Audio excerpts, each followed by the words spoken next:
Hello and welcome back, everybody, to the Fall Nationals October season. Right now, we're going to kick off with a great interview with Luke Trotz from St. Francis University, the head esports coach there. So, Luke, thank you for joining me. How are you doing tonight?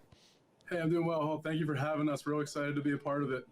Awesome. Thank you so much for taking the time to come on. You can see his players behind him right now. They're starting that prep work and that warm-up session. They're competing in Madden, Hearthstone, and Fortnite later tonight around 8 o'clock in the ECAC. So super excited. Hope you all win tonight. Definitely going to be cheering for y'all while we're producing over here. But I want to jump right into it. I'm going to ask you the first question. Just give me a quick overview of your program. What kind of games do you compete in? Where do you compete? Give me that, that vibe. Obviously, we see some of it behind you, but just take us through that snapshot of, what a collegiate esports looks like at St. Francis. Yeah, absolutely. We were the very first Division I esports program in the state of Pennsylvania.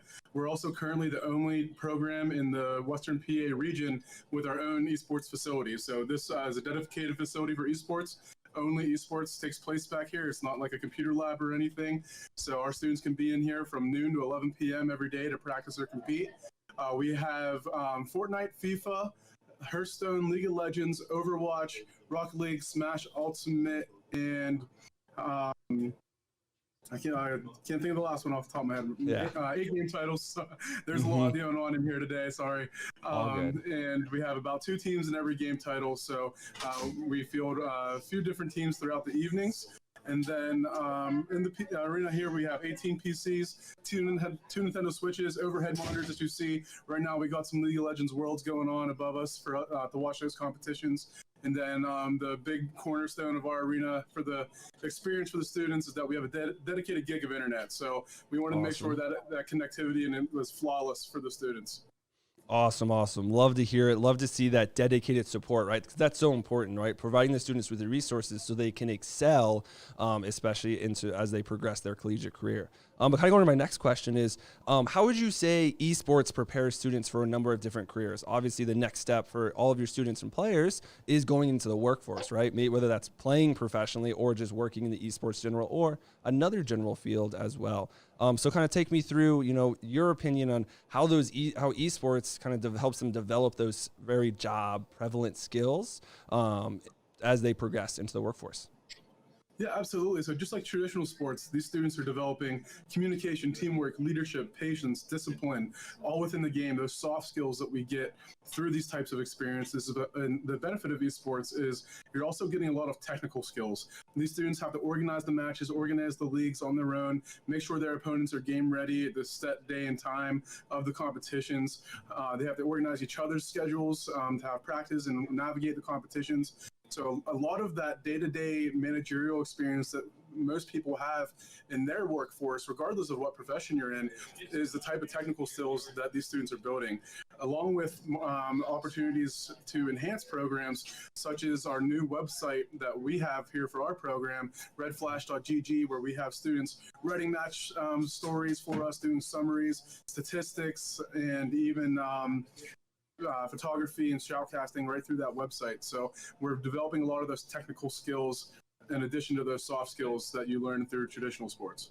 Awesome. Love to hear it. It's basically like you're running an esports organization, right? That's the exact same skills that you need to be successful in any kind of pro org, right? Whether it's from the playing side or that, web development or news or photography or those creative outlets. So that's awesome to hear that you can provide that platform and let them develop those skills in college. So, when they go, they can get those great jobs from teams like G2 or SSG or Envy and people like that, those massive orgs. So that's awesome. Kind of going to my next question is, in your opinion, how should students develop themselves and their skill sets at that high school level to attract more attention from collegiate recruiters like you? What do you look for that kind of separates certain students from the pack as you approach that recruiting process?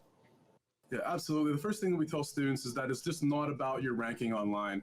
Those rankings are very subjective, and a lot of different variables can go into those rankings depending on your past experience in playing. And so the number one thing students should know is that it's just not about your rank. It's not about that MMR. First and foremost, it's about you as an individual and how you're achieving that rank, how you're navigating your experience and navigating the relationships around you to be the best individual and the best player that you can be. And that will help you make sure that you find the right program that for you, whether it's in esports or traditional sports or just the right college campus in general. It's about the type of person you are and the type of person you want to be, and that will help you find the right college campus for you. Yeah, absolutely. Couldn't agree more. You know, once you hit that certain threshold in any game, with MMR doesn't matter, rank doesn't matter. It's all about who you are. You know, how do you focus on your character? How do you bring your teammates up? Totally agree there on everything you just said. But unfortunately, we are out of time. We got matches to hop into and cover the October season of the Fall Nationals. Thank you again for taking the time. Real quick, if you will, Luke, go ahead, plug your program. Where can we keep up to date with you? Obviously, you said your website at redflash.gg. Obviously, everybody check that out. But also, you know, where are those social media handles that we can follow so we can keep up to date in everything St. Francis? Yeah, definitely. You can connect with us on all platforms through that website. But if you search for just St. Francis Esports on any of the platforms, you'll be able to find us. So feel free to reach out to us on there or email at esports@francis.edu. Love to hear from you and have some of you visit campus. Good luck in your matches tonight. Awesome. Yep, like I said, everyone, we are going to be transferring. So, Luke, thank you so much for taking the time to come on once again. But I want to say adios, and we're going to transition into another really popular topic within the esports, within our esports scene, is our senior spotlight, right? And kind of what we do with the senior spotlight every week from now on is we're going to be showcasing that senior, right? Which this week is going to be Zenith, aka his real name is Zach.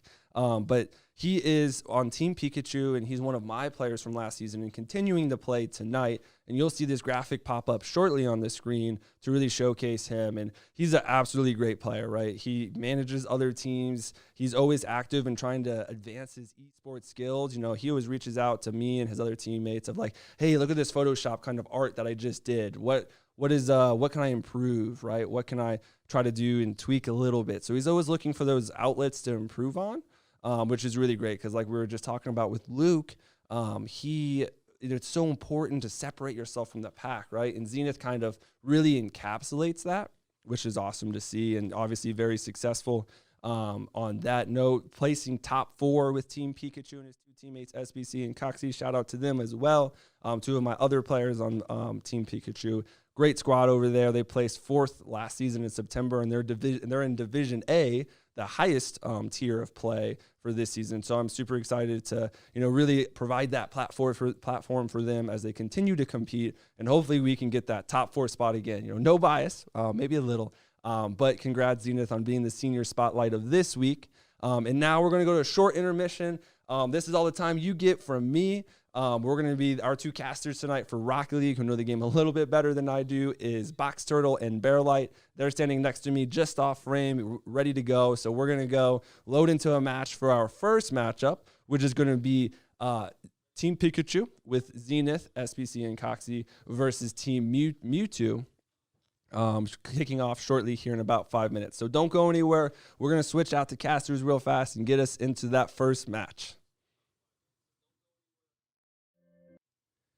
Hello, everyone, and welcome back to Fall Nationals. You are joining us again on another beautiful Thursday of matches. I am your host tonight, Gray Box Turtle, and I'm with me, of course, is Chris Bearlight. How you doing, buddy? Hello, I'm doing great. How are you, mate? Good, man. Long day of streaming. You came up here to join us for some more Rocket League. Gotta love it.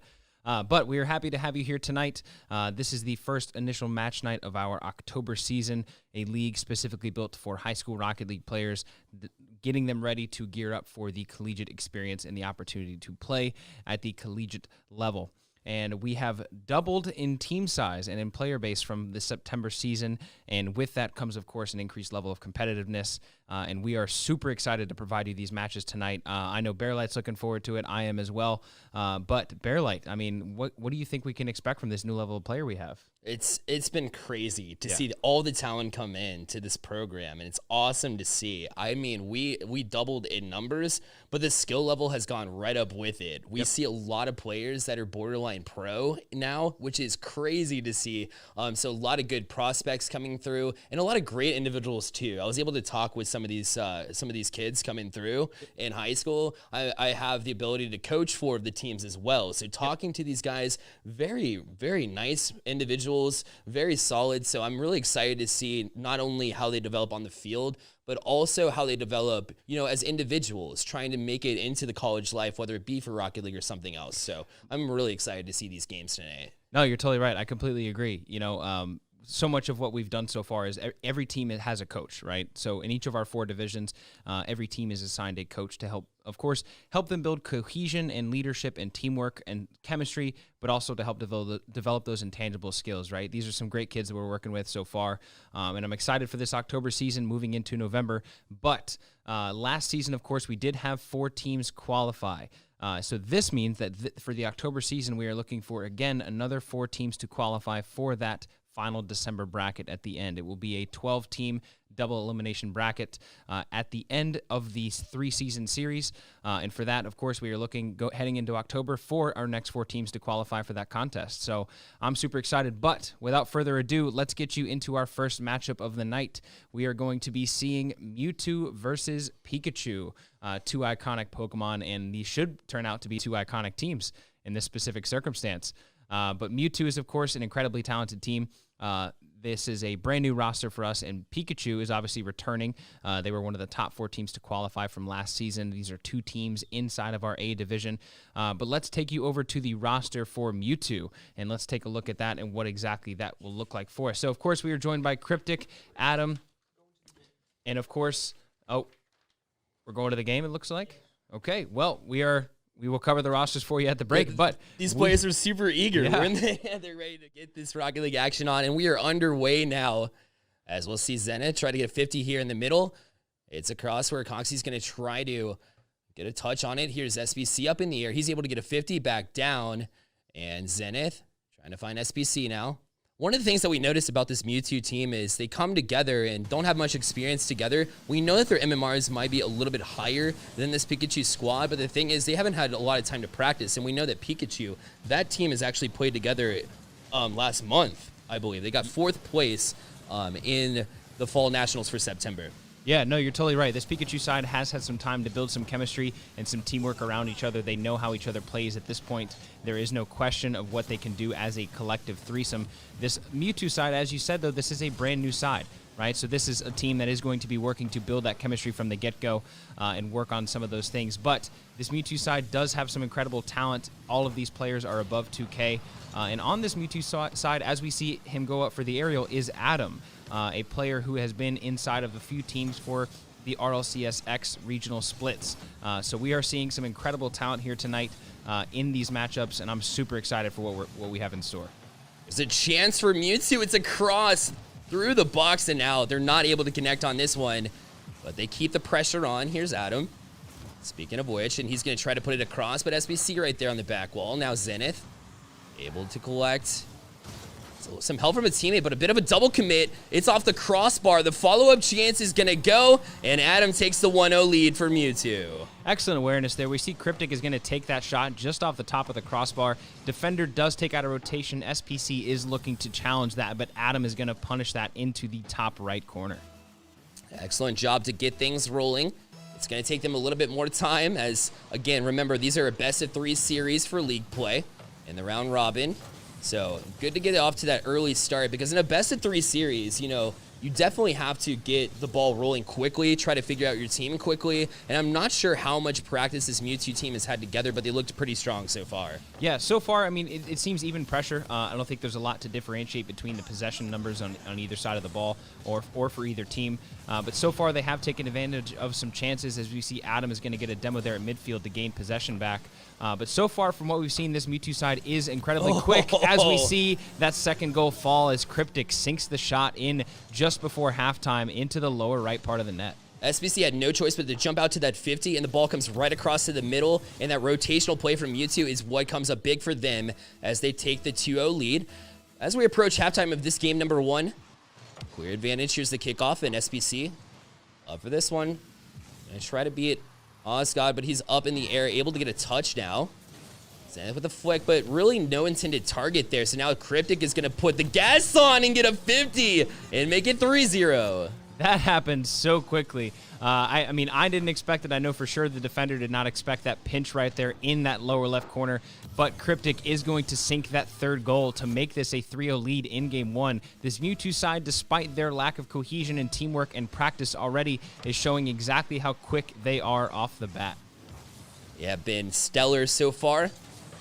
As we see Cryptic up for this one, trying to get a pass over to Oz, but this one's going to be touchdown to SPC. Now Adam left the last man back. It's demoed, and that's going to make it easy for SPC, and they finally get on the board. Excellent demo there from the senior in Zenith. Great awareness. Knows SPC is going up for that flick. Sees Adam looking to get that defense and just takes him out, and SPC sinking an easy goal just below the crossbar. It goes a little bit back into they played together before, so they know that if they jump out and maybe double commit a little bit, as long as somebody's out in front, they can get a demo. So good job. From what their coach Tails has told me, obviously you just saw him at the beginning of this stream, but from what he's told me, their communications are excellent. They really know how to build off of each other's play styles. They've learned to mesh very, very well with what each other can do. So that's coming into show here as we see that first goal for them sink in, but they do still have some work cut out for them to stay alive in this game number 1. They certainly do as they try to set up some offense, but again, the good rotational play has been very effective so far for this Mewtwo squad. As Cryptic looks to get a 50 here in the middle. It's down, trying to get a touch as Adam. He'll be able to play to the corner. Now stepping up his SPC, but not before Oz can step across. It's Cryptic is up. There's no way he's getting that ball. The velocity on that shot was intense, and they take the 4-1 lead. The Mewtwo side was absolutely overwhelming for the past 30 seconds of that possession there, as we see them maintain possession on the Pikachu side of the ball for roughly 25-30 seconds, and that, of course, does result in Cryptic sinking a nice aerial goal to make it a 4-1 lead. Here's the kickoff, and he worked back where Zenith is able to control. He's up in the air for this one, gets bumped off it, but the follow-up from a teammate, Coxie, able to try to play to SPC. He's got a shot off. That one should be easily saved. It is. And Adam will play corner. Try to play it patient, maybe a little bit too patient as Coxie jumps on this one and tries to wreak some havoc. Now SPC to the corner now is going to be able to get to this before the defender can, but not much he could do with that ball. Defense was waiting on that back wall, and that's just some stellar defense as we see in the offense exactly the same fashion for Mewtwo. Almost a goal sinking in there from Cryptic, just barely misses the target, trying to sink that as the demo comes out from his teammate onto the Pikachu side. But so far we're seeing that they're winning basically every 50 at that midfield line, which is resulting in them keeping a lot of that pressure and momentum moving into the Pikachu side of the ball. Almost always this Pikachu side is having to play from as far back as possible, which is not the situation you're looking at, as a shot almost comes in from Cryptic again to make it 5-1. He's so quick to get up to those balls. I mean, he's definitely got speed efficiency, grabbing boost. Keeping boost is actually a very important part of this game because when it comes to a 3v3 scenario, you definitely want to track your boost count. It's very easy for a team to leave you without any kind of boost. So that's what Mewtwo is very good at too, is that boost management. And I think that's helped them get this Game 1 victory as we see the time tick down. And time is out. This one's still going to be up though. They'll play a little bit after the whistle, but we know that Mewtwo has taken this Game 1 and in dominating fashion too. So it's good to see them quick right off the bat, even though they're a new team here in the series. No, you're totally right. You know, and so much of what happens at this high level, right? You have the speed and the mechanics that basically every high GC, especially over 2K, will have, even over 1900. The speed and momentum and the ability mechanically that these players have at that high level, there's very little discrepancy between those players, right? But what it does come down to is the minutia of what you said, right? Those minor things, controlling the boost, winning those 50s, making sure that if you do have possession, that you hold possession in the right places, right? No crossing across the front of the net. But that's exactly what we see from this Mewtwo side in Game 1. As you can see from the scoreboard, I mean, dominating fashion for this Mewtwo side. Cryptic, of course, leading with 7 shots, sinking 3 of those, so excellent percentage from him. And you can see Pikachu did get some shots and some saves on, but a lot of their play for that game was playing from behind and playing from the back of their own field, which obviously when you have a team that dominates possession at the midfield like Mewtwo does, it's very hard to do that. So Pikachu will need to make some adjustments heading into this Game 2 against Mewtwo. But right off the bat, we're seeing the level of play that does exist in this league just in this first game of this first series of first match night. So as we're setting up here and getting everybody into Game 2, we are looking for Pikachu is going to be looking to tie this one up, to take it to a Game 3, make some minor adjustments to keep them alive, and Mewtwo is going to be looking to close out the sweep here as we enter into game number 2.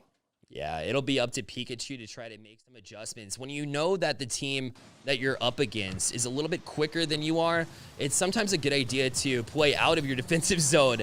Speaking of quick, didn't take long. 3 seconds and Cryptic is put in the back of the net for the 1-0 lead. Yeah, right as you said, they heard you talking about the quickness, and they decided they were going to follow suit. Maybe a little bit of a miscommunication there off the kickoff by this Pikachu side, but nonetheless, Cryptic will punish that mistake to take a super early lead in this game too.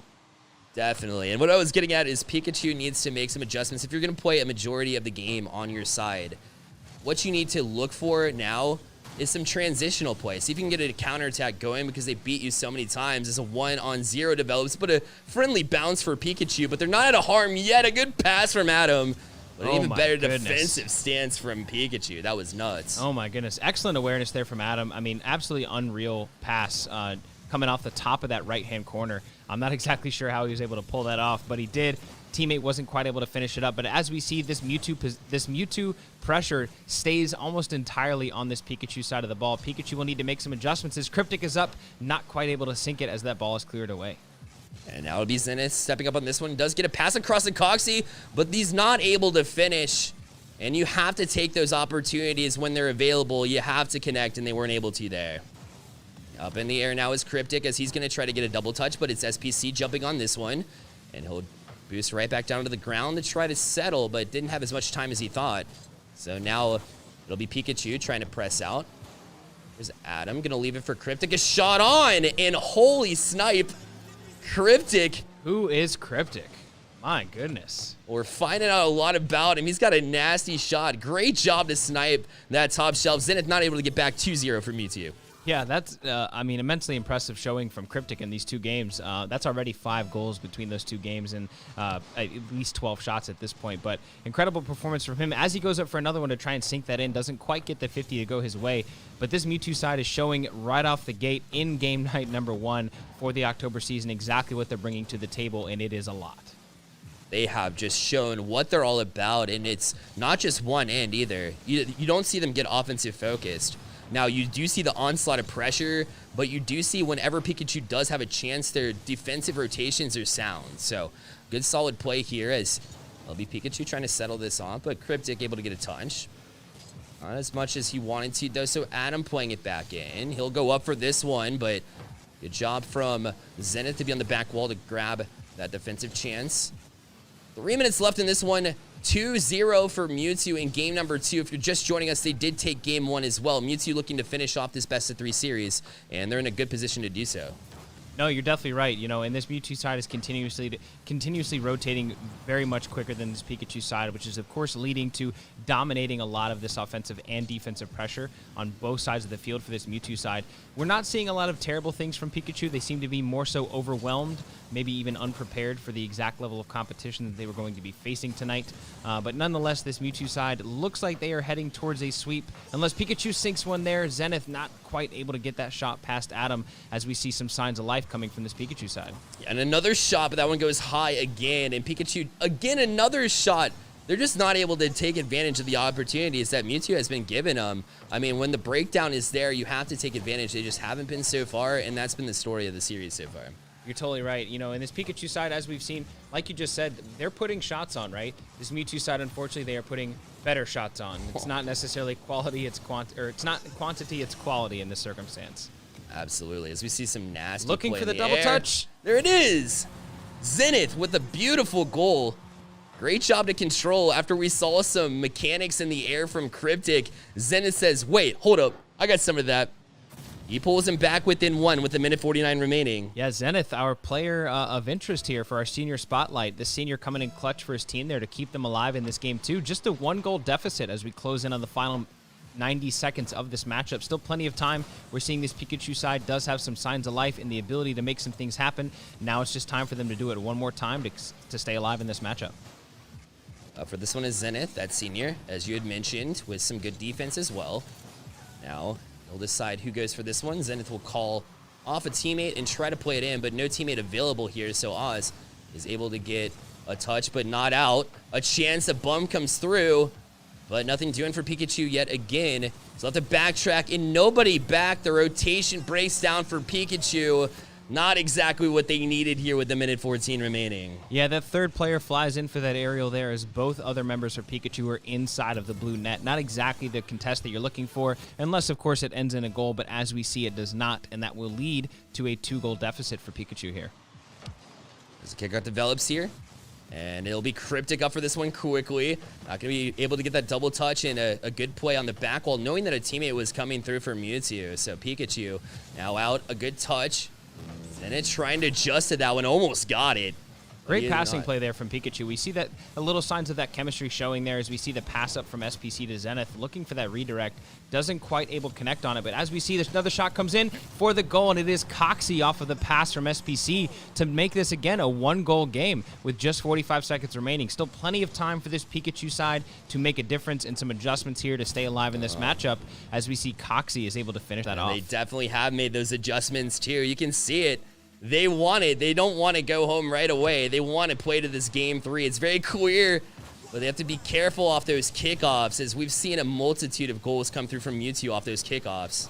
The seniors in Coxie and Zenith showing up for their team here. As the redirect comes on, I guess a mistouch there by the Mewtwo side. Mistakes do happen for everyone, and that will lead to a 3-3 game here heading into the final 30 seconds. Definitely not what we expected there. A bit of misfortune, and you know, he didn't mean to touch that one. Unfortunately, goes back into his own net. Hey, we have a whole new ball game. 3-3. Yeah, no, you're totally right. Everybody's still in this. We're back at 0-0, 30 seconds.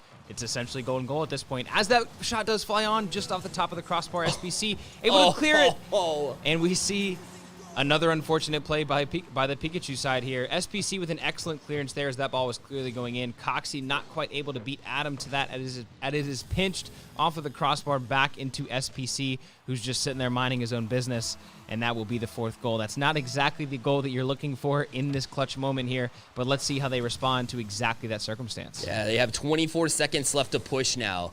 They have to clear that out of their minds. They cannot be lingering on that unfortunate circumstance, as that has happened both ways. SPC trying to wait out, gets a fake, but a good save from Adam. The follow-up not there either. That one's going to go wide, and they'll play it out. One last chance here if Pikachu can gain possession. 4 seconds left on the clock, but that one's off the back wall, and Oz will put it away. 5-3, and Mewtwo will win this game. Yeah, Mewtwo and the series. Yeah, Mewtwo's going to take away the win in this game here, and as you said, they are going to take the 2-0 sweep in this series. But we did see some very heavy contest there from Pikachu, right? I think minus a couple own goals, and this is still a 1-goal difference in this game. So a lot of good things to take away from this game from both sides. We see, obviously, Mewtwo is a brand new free agent roster that is signing up for this, so they clearly show signs that they have the ability to work together. They have clearly played with each other over the last 24 hours to prepare for this matchup. And this Pikachu side, obviously riding the waves of their 2 seniors in SPC, of being able to build off of the cohesion and the teamwork they formed last season, trying to contest with this heavily talented Mewtwo side. But ultimately, great showing for match number 1 of our first match night for October. Yeah, it was a great series, and we did see a lot from Pikachu. They knew they were outmatched, but they didn't give up. And yeah, a couple of unfortunate circumstances did play out, as you saw. But Cryptic, a very similar game to you, 7 shots on again. We can't talk enough about what kind of talent Cryptic brings to this Mewtwo squad. He's definitely on point. And Adam, of course, we said a whole bunch about him, but before this series even started. So great job from Mewtwo to take the 2-0. We did see a lot of promise out of Pikachu, which is very good to see, and they will move on to their next matchup. And, you know, sometimes those unfortunate things will happen when it's game 1 of the league, right? You kind of have to feel out and iron out some kinks, if you will, and make sure that you're good to go for the next matchup. Totally, but Cryptic and Osgod are 2 seniors on that team. They performed excellently. Cryptic had 14 shots and 6 goals across both of those games, so very dominating performance. Excellent way to, pad the stat line there at the beginning of the season. But, that first game was a relatively dominant performance from that Mewtwo side, but a couple different circumstances going a couple different ways, and that Pikachu side very well might have taken that second game. So, I mean, really a lot of good things to take away from both teams, and an excellent showing to our match night number 1. However, we do need to set up for our match 2 for this evening, which will be Entei versus Psyduck. We're super excited to bring you a slew of amazing matches for you tonight. We will take a short intermission to get that lobby set up for you, and we'll be right back. Hello, and welcome back to the Stay Plugged In Fall Nationals, and we saw an incredible series to start things off between Mewtwo and Pikachu. And so we have our MVP chosen for that one, and it's somebody that we talked about throughout that entire series. He put 14 shots on net and scored 6 of them. Yep. He was absolutely outstanding in the offensive zone, but we also saw him step up and get big saves. And so that MVP award is going to go to Cryptic. So he, again, is going to be a senior for this Mewtwo team. And just an absolute force to be reckoned with. Again, was not in this Spin Fall Nationals for the last month, but has stepped up into a team this time and has just taken that series by storm. So congrats to my man Cryptic, as he is on my team as well. So glad to see the MVP come out of a squad that I haven't gotten a chance to talk to a whole bunch, but yeah, I'm very excited to be able to talk to these individuals as they're clearly very talented. Well, you have one heck of a squad. And Adam, or Cryptic, of course, is a senior for us. So he is, of course, going to be looking to enter into the collegiate space here soon, coming up when he graduates at the beginning of 2021. But congratulations to Cryptic and the entire Mewtwo side, and of course GG's to Pikachu as well. However, we do have some more matches for you. We are just getting started for tonight. So your next matchup that you can expect from us is going to be Entei versus Psyduck. Of course, we see two, again, iconic Pokemon, excellent choices by these teams, but we are going to have ourselves another solid matchup made up of a couple seniors and a couple really good teams here. So let's take you first into this Entei roster and show you exactly what these teams look like. So, of course, we are going to see Storm, Demo, and Kata. Now, Storm, interesting story. Storm and Kata are both from Mexico, and Demo is a free agent that signed up that is a part of their team and has already expressed that he's going to attempt to learn some Spanish to be able to better communicate with his team. So excellent performance. I mean, that's a really cool story to me. I think that's extremely commendable. This Entei roster is, of course, going to have Kata on there, which will be the resident senior for that Entei roster. And on the other side, we do have the Psyduck roster. Bearlight, take us through that roster. Absolutely. So we have 3 talented players. None of these are actually seniors, so a little bit of underclassmen action going on with this Psyduck squad. And we have Crazy coming out again. Knock is actually going to be taking the place of Midas, who is looking to play, but Knock has some great talent. We're bound to see a lot of plays come out of Knock. And, of course, Antics as well has joined this squad. Again, Crazy and Midas were part of Team Hitmonlee in September season.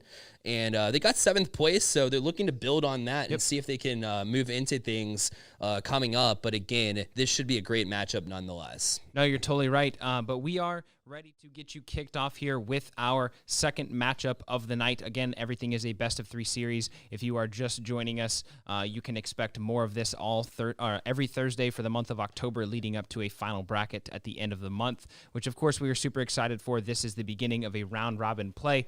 But as we say that, we are getting everybody loaded into this first lobby to get this game one started. Who do you think is going to take this one, Bearlay? This is definitely going to be an interesting matchup. I know it's going to be a close one. And this one, I got to go with Entei. I think they have a lot of talent. It's a very interesting story behind it, too, so I'm all for that. So I'm going to go with Entei in this one. Who do you have? I'm going to go opposite. I'm going to take Psyduck here. We've seen Crazy before. We've seen what he's able to do. We've seen a couple of these players rotate in and around some other tournaments that we've done. But nonetheless, I would be pleasantly surprised if I'm wrong. This is a matchup that is going to bring some energy and some heat, so I'm excited for it. I'm here to see whoever does win, and nonetheless, I'm excited to see some new players in our tournament. Yeah, it's definitely cool to see new individuals join. Like we said, we've doubled the amount of attendance, which is amazing to see how much talent is at this age level and looking to get in college. As we see, Antics is going to be the first one to strike here, and a 1-0 lead for Psyduck. Yeah, this Psyduck squad taking an early lead here, showing the quickness and the pressure right off the bat. Catches this Entei side just out of rotation and is going to punish that by taking this first goal just 20 seconds in. Great setup as we have the second kickoff here. And I'll be off the side wall now. Demo up to get a touch on it. Will get it past one. And Psyduck looking to backtrack on it. Kata gonna drop it out. Oh, nobody back here, and it's gonna just hit bar down. And Knock's gonna be the one credited for this one. It's a 2-0 lead for Psyduck. Yeah, a little bit of gap in defensive rotation there for Entei to start this game, it looks like. I think that first one can go a couple different ways, but that one we just saw a complete collapse of that defensive side. Hopefully looking to change that as we move into the rest of this game, as they're going to be battling back from a 2-goal deficit very early on. Yeah, we talk about this every single stream. Oh, and that's my. oh Antics almost pulling that one off, and now the follow-up comes through. We'll hold that thought as Crazy able to put in another one. And this Psyduck team, if you're me wrong, they're coming out relentless. It's 3-0. Oh my goodness. That double touch would have been pretty insane by Antics there, but great awareness by Crazy to follow that up. Reads that miss off the side of the crossbar and is able to sink that in to make it a 3-goal before we even reach 45 seconds. Amazing quick start for this team here. As we're going to see, oh my gosh, Demo couldn't quite get that first goal to fall there for the Entei side, and it will remain that 3-0. Oh my gosh, almost got the kickoff goal off, but not quite able to do so and follow through. Kind of reminiscent of the first matchup with Pikachu when they're finally given an opportunity. They're just not able to capitalize on it. So now it'll be Psyduck trying to move down the field. Here's Kata trying to get a touch away. This one's off the corner now. Leaves it for Crazy. A shot on again. The relentless pressure comes back from Psyduck. Good patience from Knock. Goes under, and the pinch is just wide. That would have been some clever gameplay, but they'll survive to see another day.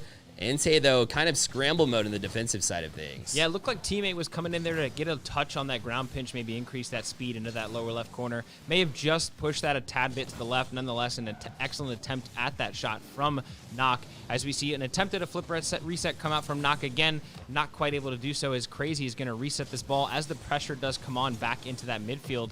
And right off the bat, we're seeing a very different minute here. As we close out the second minute of this matchup, it's very different from what we saw in the first 60 seconds of this game. It is, and that's what I was getting at before we saw a couple goals come out from this Psyduck squad, is that in a best-of-3 series, every week we preach it, that it's very important to get off to a good start. If you do not, then it spells trouble, especially in a best-of-3 series. It's a little bit tougher to put that out of your mind and try to make the appropriate adjustments. And right now, it's good to see this Entei squad make those adjustments. They just need to capitalize and score.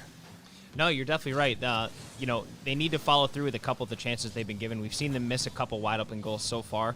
But nonetheless, I mean, this is, as the bump comes out inside the goal, maybe looking for a quicker shot, as Knock is definitely taking his time. Beats 2 has one more to beat over the top, but Demo is there to clear that ball away and keep that ball out of pressure. And we see the defensive rotations kind of break down for Entei, and you see a lot of double commits too. I don't know if it attributes to a lack of communication or what is going on with it, but typically when you see double commits, it's because you aren't giving the other team a whole lot of room. But in this case, it seems like Psyduck's just able to settle the ball and kind of take control of it. So kind of the best of both worlds for Psyduck, and definitely needs some more work if you're Entei as they try to put a shot on here. Finally, some offensive life comes out from this squad. No, you're totally right. This Entei side is showing signs of life as they are beginning to put a lot more pressure on, as we're seeing this Psyduck side is having to play more out of the back of their field. Crazy going to be looking for the flick, does get it off, but Storm is there to push that ball away and keep it out. As we see another shot comes in, but Demo is there for the save again. Excellent defensive pressure there by this Entei side as they are looking to make some waves and keep themselves alive and battle back from this deficit. Yeah, but Psyduck looks just so strong. In fact, they have actually adopted a play style here. I don't know if it's an adjustment, but they'll have one downfield just waiting for a redirect, which typically isn't too common in the threes rotation, as they look to put some more pressure on. More scrambling here from the Entei squad. The good news for them is there's still a minute remaining. They can get some momentum going into the next game, hopefully. They're definitely going to be looking for it. As we close out the final 60 seconds of this game, they do need to make some adjustments and some changes to their gameplay. I think a lot of this, as we've seen in the last probably 3 minutes or so, there hasn't been another goal since that initial 60 seconds. So they've been able to battle back and make some changes in this game so far and adapt to this playstyle of this Psyduck side. But ultimately, it is going to come down to what they do in this second game. Are they able to battle back and stay consistent with those adjustments, or are they going to let 3 goals fall in the first 45 seconds again? That's what we're waiting to see. We'll see if they can capitalize on it. If I had to guess right now, this Psyduck team just looks so strong. As you see Crazy going for a flip reset, but looks like a teammate kind of took over there and wasn't even allowing him the opportunity. Time ticks down. 10 seconds remaining in game number 1. Psyduck will take game 1.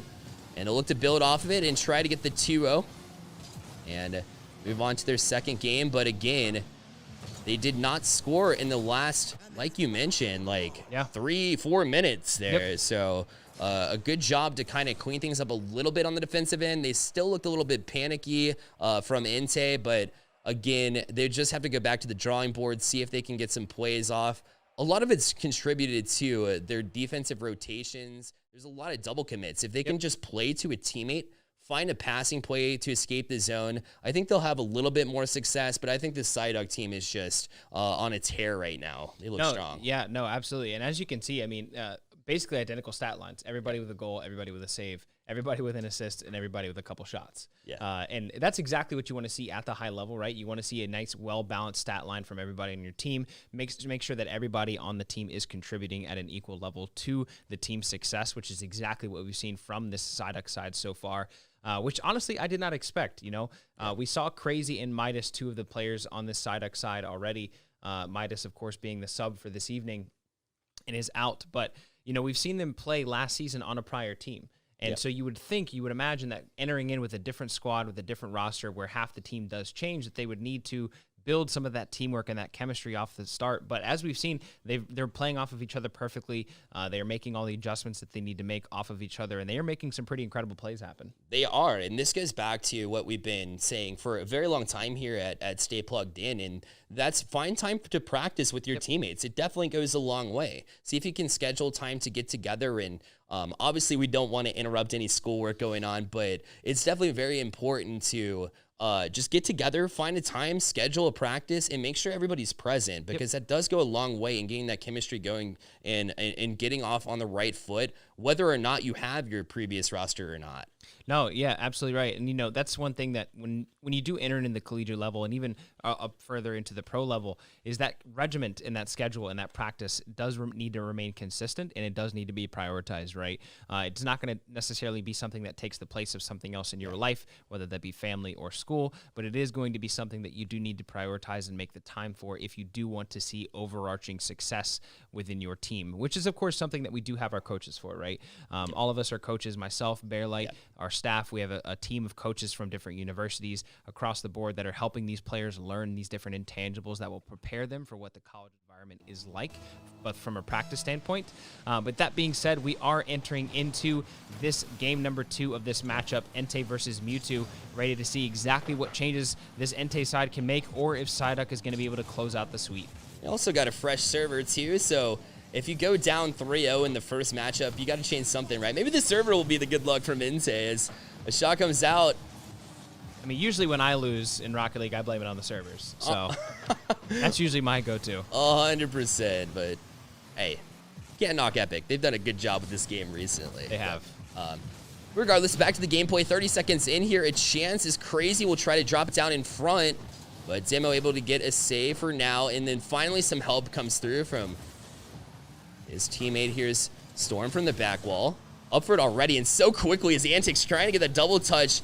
Unfortunately, the defense did it for them, and Crazy's credited with that 1-0 lead. That was incredibly fast offensive rotation there from this Psyduck side as they completely overwhelmed that right-hand corner of the Entei, basically pulling the entire defense away from that goal, forcing them to challenge. Psyduck wins a couple 50s, and Crazy is able to finish that up 50 seconds in. And like we said before, Entei is going to have to slow down these fast starts from Psyduck if they want to contest, right? We saw them in the last 3 minutes of that first matchup being able to contest for extended periods of time and force them to not be able to score anything. But again, the first minute into this game, we are seeing a very similar story as the first game. We are. Finally, some pressure coming through from Entei, though. It was good to see Kata just a few seconds ago be up on the ceiling or very close to it. Just get out really quickly and challenge, because they've been giving this Psyduck squad so much room to work for. So they have made some adjustments and we're able to get a little bit of offensive work, but Psyduck goes right back to work. We see Nock is going to be looking to push this up, but not quite able to do so as we see a demo come out, nice. and that will be the second goal. Excellent awareness there. Nockzilla just lays it down for his teammate, goes ahead to take away that defender, and Antics is just going to slow dribble that in. Nice, patient play, excellent team play from the Psyduck side, and again, building chemistry, right? They look like they've been playing together for a while, and that's exactly what you want to see from a fresh team. Definitely. Jumping out in not only the demo itself, but the patience to realize that the demo is on the way and then to carry it in is very, very good sign for the Psyduck team, as they've seemed to click together very quickly, like you mentioned. Here's Antics again to try to press through, but a good challenge there from Kata again. Kata looking to take the leadership here from this Entei team, but the Psyduck just seems to be too much to handle as we approach 3 minutes remaining in this game. You see some more pressure come out from the Psyduck side, continuously putting as much pressure as possible onto the net. We see some more demos come out, looking for the double touch, not quite able to land that second touch off the backboard. As we see some rotation come back around here for the Entei side as they put some pressure on for themselves, maybe looking to finish that off, but Antics is there to push that shot away by Storm, as we see very quick that this rotation is coming directly back the other way towards that Entei side. Yeah, Entei kind of playing a little bit too close on the third man. Luckily, Kata, like we said, needs to step up with leadership and has done so. Good job to stay patient as third man back and have a chance to pass across. Yeah, that's a great pass from Storm, but unfortunately, teammate could not get to it. The defense does instead, and now they're left backtracking yet again with 2:14 remaining. If you're just joining us, it is game number 2. Psyduck with the 3-0 victory in game number 1 in this best-of-3 series as they look to close things out, but Kata try to get a different story going. But again, great defense coming out from Psyduck. Wonderful catch there and showing mechanics exactly what this Psyduck, or this Entei side rather, is capable of. The only thing they really are missing is that cohesion and that teamwork, right? We know that 2 of these players have played together before. They did pick up Demo, which is a free agent in this league who is not a part of their team before, and that could be lending itself towards a little bit of the mismatch and the missed rotations that we've seen from them so far. But overall, this is an incredibly talented side that is capable of doing a lot of great things. So, as we see a shot come on, Knock able to push that away. Excellent shot there from Kata. Not quite able to finish that off, but this is a team in Entei that we are going to be watching over the course of the season as they play more games together, they practice together, and they build some more up. As we see, Kata's going to be looking to push this in, and that goal does fall, and they bring it back to just a 1-goal deficit with just over 60 seconds remaining. Yeah, in the past 30 or 45 seconds here, we saw a lot of good team plays, a lot of good passing come out, which was empty in game number 1. So it's a good job from the Entei side to finally find some teammates instead of just aimlessly tossing the ball away whenever they get the offensive possession in the defensive zone. They said, hey, we can use our teammates to try to find a play out as they continue to press here now. Still a minute 2 remaining, so plenty of time across, but a good touch off the back wall. And we almost saw a goal there. Not quite able to happen, not quite able to connect, but we did almost see a goal fall there as the missed touch comes in from Entei. Yeah, and Knock with a good job to be on that back wall as well. As Kata tries to play it across. Here's Storm. He'll press in. A good job to get it off that back wall, forcing a tough read, but a good job from Antics in the defensive zone again. Here's another chance from Psyduck. They get a double touch, but Storm gets help from a teammate. Unfortunately, bumps the zone, and now Crazy will try to set up with 25 seconds left. But now another chance comes from Entei as they move in. Off the corner now, trying to kill some time as this Psyduck squad. Demo off the sidewall now and played right back into Crazy. Great job to kill some time. 10 seconds remaining on the clock. Here's Storm, again met at midfield to try to keep it away. 5 seconds remains. Here's Kata back down the field. It needs to keep it up. I don't think he's going to be able to get there. It's still in the air. Somehow Demo got to it. So not over yet, but the bump will secure it, and Psyduck will take the series 2-0. They absolutely will take the sweep there. Excellent performance there. We did see some life from Entei there at the end. We saw, a lot of battling back, a lot of improved rotations. We did see a couple circumstances, for example, that bump on Demo by Storm, that there is some miscommunication there that still exists for this team. There is still some mismatch in rotations and some things that they don't have quite figured out and ironed out. They need to get some of the wrinkles in their play out early, which is exactly why you want to lose early in the season and not late in the season, right? Yeah. Heading into the final bracket. But this Psyduck side is an incredibly talented squad from what we've seen, right? This rotations and the speed of this team and their ability to consistently apply the pressure on those bumps, forcing the defenders out of that net, pulling basically the entire defense out of position. That's some high-level play, some amazing strategy, and well played to Psyduck. Definitely well played for sure. And again, Entei finally figured things out at the end, knowing that passing is the right way to go. So again, maybe it was the lack of getting together before the series. I'm not sure how much they practiced beforehand, but it looked like they finally got something together. I think if this squad gets together and plays a little bit more, they come into the next match warm, ready to go, knowing their teammates, knowing and anticipating what their next move will be. I think it'll help them out big time in the next one. But again, Psyduck with the great win. Yeah, we will probably see a very different Entei side in the next 48 hours. This is going to be a team that's going to be making some adjustments, making some changes, learning to play with each other. And as we've seen, Demo already mentioned that he is going to try to learn a little bit of Spanish to try try and communicate better with his team. Although Kata and Storm do speak a little bit of English as well, they are looking to make some adjustments and some changes, work on some of their chemistry. But we are going to take you to our MVP of that match.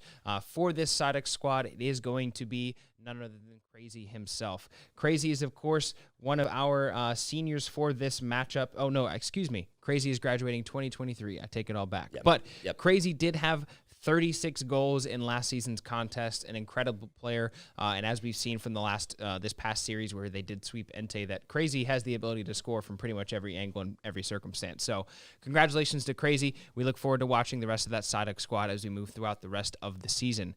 We are going to take a quick intermission and get the third match of our evening. Don't worry, guys. We are barely halfway through. We have plenty of great matches ready for you, but we will be back in just a few minutes for our match number 3. Hello, everyone, and welcome back. Thank you for joining us for this episode of Fall Nationals. We are coming to you live from the offices here in Charlotte, North Carolina. We are here to bring you our third match of the evening. We are expecting 4. This is the third. We've seen 2 excellent matchups and 2 excellent teams so far. I know Bearlight's excited. He's a big Rocket League guy. Catch him out on Twitch. I'm super excited to be able to see the level of competition that these teams are bringing. We are here to bring you another great one. The matchup for this evening is going to be Slowpoke versus Weezing. This Slowpoke side, if you joined us for last season, this is the same Eevee team. They secured first place in the September series split, and they will be one of our 4 teams moving on to the final bracket in September. They have returned with a little bit of rebranding. They are the Slowpoke side, and let's take a look at that roster, of course, made up by the senior K-Frost, and then, of course, rounded out by Patty and Zin. All 3 of these players, are incredible. Patty had 45 goals last season, which is pretty unreal. And on the other side, Bearlight, take us through this Weezing roster. Yeah, so we have this new squad coming in called Weezing. A couple of seniors on this team as well. We have Tyrant and Miski. And then the last one to round off the roster is going to be Not Owl. And I got the chance to talk to Not Owl today, actually, and a very cool individual. So I'm very excited to see him on the field as well. Also, a senior is Not Owl, and Tyrant is a senior as well. So 2 seniors to check out when we talk about this Weezing team. Totally, and this is a team that actually I'm coaching personally. I got to talk to these guys a couple times over the last couple days. Excellent people. I'm excited to see what exactly they're bringing to the table. This is going to be quite a performance. Every single player in this matchup, I believe, if I'm not mistaken, is over 2K, which, like, what in the world? That's insane. I've peaked at like 1250, so way to just make me feel pretty inferior there. But this is going to be an incredible matchup. Of course, we have our number 1 team from last season returning as Slowpoke facing off against a brand new team. Bearlight, who are you taking in this one? So only from lack of knowing this Weezing team and to see Slowpoke, or Eevee as we knew them last month, and what they're capable of. K-Frost, amazing. He's a senior as well. Patty as well, and Zin. Very, very solid squad. I'm going to have to go with Slowpoke for this one. Who you got? Interesting. Okay. That's not the hottest of takes, sticking with the number 1 seed. That's like betting the Patriots every year. I'm going to take my boys in Weezing, right? I've talked to these guys. They're pretty dope. I'm excited for what exactly they're going to be bringing to the table in terms of a performance. I do think they have the capabilities to be a very, very talented squad. They're pretty unreal. But we are going to take you live now into that matchup, Slowpoke versus Weezing. We're going to be looking to find some goals from Patty, some assists from K-Frost, and we're going to be able to find out exactly what this Weezing side is made out of. And as their coach, I'm excited to see it for myself. This will save me from having to go watch the replay back if I get to watch it live. So, but we are loading in now for that matchup, taking you in. And these are players that we're going to be keeping an eye on throughout the course of this entire season. Of course, we have our seniors in K-Frost and Tyrant and Not Owl, but the rest of these players as well, despite them not being seniors, are absolutely incredible. They are. And if it's not broken, don't fix it. Yep, that's why I go with Slowpoke. Yeah, they had the number 1. They had the win last month, so you got to go with what you know, and if it's not broken, don't fix it. Here's a chance off the bat, Not Owl to follow it up, and a great job to recover and make a great save is Go, as he'll move it back out now. Go's going to leave it for a teammate now. Zen up to get a touch. A chance is Patty, my apologies. He is went with the name change. Threw me off a little every bit there, time. my apologies. He changes names every single time. We see a brand new iteration of Patty every single matchup. Quite literally every single matchup. There's something different that's, Patty. But nonetheless, he is back Ghost Hunter Patty as we know him now, ready to show what he's made of as the pass comes down. And Zin, the Ghosty, we're going with the Ghost theme here. Zin is able to sink that in. Off the miss 50 there, it looks like the Weezing side is 50ing themselves above their net, and Zin is going to punish that mistouch with the first goal of this Game 3. Definitely, and it's spooky season, so they have to go with the Ghost theme, right? Well played by them. But you're right, this team does seem to switch things up from time to time, whether it be Cars. We saw K-Frost and the Aftershock in the tournament just a week ago, right? Or a week and a half ago, or something of that nature. And last week, yeah. Last week it was, yeah, sure enough. And you got to switch things up to keep it fresh, right? Rocket League is not the same if it's not fun, so I'll look to do that. But onto the game now. Tieran's going to try to get a pass off. It's close, but it's off the post. And a good chance finally comes out from this Weezing squad. They had the opportunity to press. They just couldn't finish. Yeah, excellent team play there from what we saw already, right? That was a wonderful pass into the middle there. Both players clearly communicating exactly what the plan was. And we do see that just barely it is going to miss, but K-Frost, again, keeping with the Ghost theme and Ghost Hunter, K-Frost will sink that second goal from the half-field marker almost on the money as that misrotation does come out for the Weezing side. Very minor mistakes here from the Weezing side, but this team of 2Ks in this Slowpoke side is going to punish every little mistake that you make, so perfection is key here as we move forward. Yeah, and we mentioned the 45 goals last month from Patty, but we also mentioned K-Frost a whole bunch as another opportunity goes by the wayside for this Weezing squad. If they can take advantage of these, they should be in a good position. Another mistake, so a chance, and a great shot out with a lot of velocity to cut the lead in half just 2 minutes in. Yeah, excellent performance there from Not Owl. Great awareness. Looks like Patty is just barely not going to be able to get the touch above the crossbar to clear that ball away. And like I just said, every little small mistake will be punished as we see Not Owl is sinking that first goal for Weezing, and we have ourselves a contest.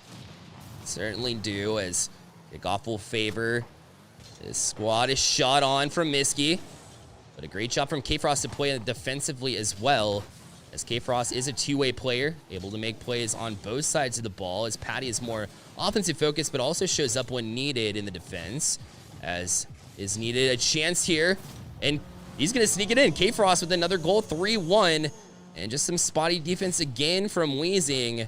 They seem to have the right idea. They just can't seem to get it out of the zone. Seems to, if I'm not mistaken, looks like he was trying to fake that and just wins the small 50 there at the end, is able to sink that into the corner. Probably not quite exactly what the Weezing side was expecting. Great play from K-Frost if it was intentional. I'm sure if you ask, it probably was. But nonetheless, that will be an excellent positioning and an excellent play there from K-Frost to make this a 3-1 game. And ultimately, this Weezing side is showing signs of what exactly they are capable of. They just need to maintain some of that consistency that we've seen from them so far in a couple of these circumstances and team plays and make some more moves on the offensive side of the ball. They definitely do. Here's K-Frost. Pass it to Patty. Back down to K-Frost with a shot. A little give-and-go action, which we saw a lot in the tournament last week. That's the special. That's the Patty special. Patty special. He likes to work the walls, too. That's where Patty's the best, as he tries to get a pass across. It'll be up to this Weezing team to recognize that they do like to play wall in versus through the middle passing, so it'll be up to this Weezing squad to try to keep them in the middle and then play a strong middle game. Yeah, and that's exactly the name of the game, right? Like you said, it is going to come down to that midfield, exactly winning those 50s in midfield, maintaining that possession, keeping the ball away from your side as possible. As we see Zin doing exactly that, right? Stopping that forward momentum, stopping that play from this Weezing side at the midfield line, and just immediately taking that back the other direction and maintaining that pressure. Rocket League is a game largely due to momentum. The more you can keep up the momentum, the more you can keep the enemy team away from keeping that pressure on, and that is exactly what we see here from the Slowpoke side and exactly what we saw from them last season almost in its entirety. They seem to be able to control games, which is a very important key role once you get up to the top levels of competition. If you can control the game, here's how it benefits you. You're able to play your style of game, so if you like the wall, you can play it. As we see another goal come out of Patty, we're no stranger to that one at this point, now a 4-1 lead. Yeah, Patty with 46 last season. I would imagine he's trying to break a record, see if he can't up that tally from last season. Starting off hot here in Game 1, taking it up to 4-1 as we close out the final 50 seconds of this matchup. And it is looking like Slowpoke is going to take this away in game 1, but not entirely, it is 4-1. I don't think that's necessarily reflective of exactly what this Weezing team's capable of. It's definitely not. We know they have a lot of talent, and they've shown pieces of a good game. I think that in this one, Slowpoke just controlled the game for about 3 minutes, 30 seconds, whereas, not a whole lot from this Weezing team, but when they did show up, they showed some promise, they showed some passing, and another shot here right on cue as a bump comes out from Slowpoke, and they try to work it. 20 seconds left here. What does this Weezing team need to do in order to bring themselves some success coming into this game too, knowing that in the last 2 series it was 2-0? How do you put that out of your mind? Yeah, no, you're definitely right. It is, Rocket League is big about mentality, right? What makes Akron one of the top collegiate teams in the country is their ability to adjust mid-game, right? Yeah. If you're in a series, a best-of-5 series against Akron, it's highly unlikely that you're going to see the same team 2 games in a row. And that's exactly what this Weezing side needs to do. They need to make some adjustments. They need to react better to what each other's teammates are doing. We did see quite a few double commits and some over-rotations from all the players on the Weezing side. So a couple minor rotations that do unfortunately lead to mistakes, which is, of course, what is punished by players like Patty and K-Frost. Yeah. They will punish you even for just the slightest mistouch or slightest misangle. So this is, Weezing still has every chance to make this game 2 something interesting and take this series to a game 3. They will need to just make sure that they're drilling in on not over-rotating, not double committing, and making sure that they keep their mentality in check as they move into to this game 2. They definitely do, and the shot count was relatively even. Slowpoke did get them bested in the shot count by 2, and then 3 where it counts on the scoreboard. So Weezing, again, had that offensive pressure, sustained pressure, a couple breakdowns in the defensive zone, and a couple missed opportunities on the offensive side of things, too. So we'll see if they can clean it up. They're definitely capable of it. We know it. So we'll see if they can take on this Slowpoke team who's on a mission to prove that they want to be number 1 yet again this month. No, they're definitely looking to repeat. I know I would, and the level of talent and competitiveness that exists on the Slowpoke side, they are absolutely looking for that first place again. And in this series alone, they are looking to go ahead and close out the 2-0 sweep over Weezing. Weezing is going to need to make some adjustments, take this to a game 3 to try and win 2 games in a row. But here we are kicking off in game number 2 of our 3rd match for this evening. All right, now it's Slowpoke trying to gain the advantage here off the kickoff. Now touched by Patty. Go to the wall. Leaving it for a teammate. As K-Frost was able to call him off, tries to get it past a defensive player in Tyrant. Not capable of doing so.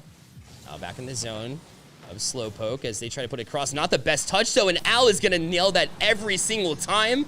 Hey, this is exactly what you needed from Weezing, a 1-0 lead. Exactly, super early off the gate, not even 30 seconds into this match. We see Not Al sinking that into about as upper 90 as it can get to start off this game, and that's exactly how you bounce back and keep the right mental game into this game number 2 to try and rally back from a loss. Great to see, and not the best touch from K-Frost either, but if we know K-Frost as well as we think we do, he said, hey guys, that one's on me. I'm going to just drop it, and we got this. Like, we're okay. But a promising sign from Weezing, scoring just 30 seconds in to this game number 2. If you're just joining us, Slowpoke did take game number 1, and they'll look to close out this best-of-3 series.